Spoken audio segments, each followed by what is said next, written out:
Assalomu alaykum. Mana yana bitta dush kabinamiz o'rnadi. Mana bu holati chiroyli bo'lib, juda go'zal holatda o'rnadi.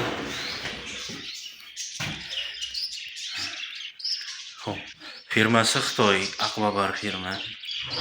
Mana rangi qora, vannasi bilan tomi oq bo'ladi. Buni nima qulayliklari bor? Belgi sepadigan massajnisi bor mana. Asosiysi tahorat jo'mragi bor. O'tirib olib bemalol tahorat qilsa bo'laveradi. O'tirib ayollar bolalarini cho'miltirgani vannaligi. Bemalol cho'miltirsa bo'laveradi.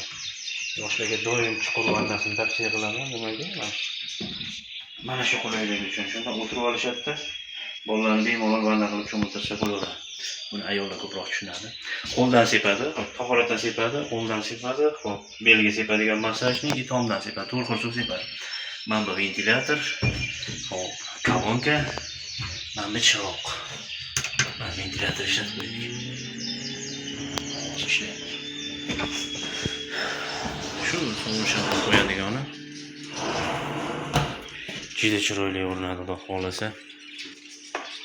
O'zimga ham mana shu model juda yoqadi. Har safar hamma yo'g'ini chiroyli qilib olib tashlab keyin videoga olaman. Mana shu korobkalarni qoldirib bir videoga ham olaychi.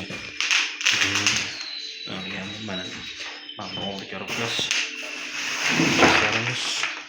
Xo'p, mana bu orqa ko'rinishi, mana suv montajlari.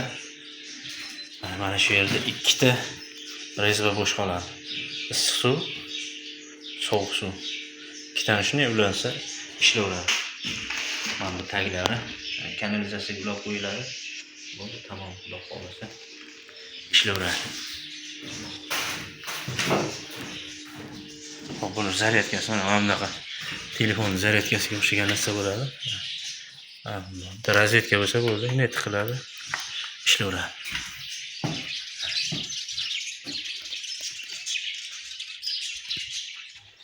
Bunday qilsam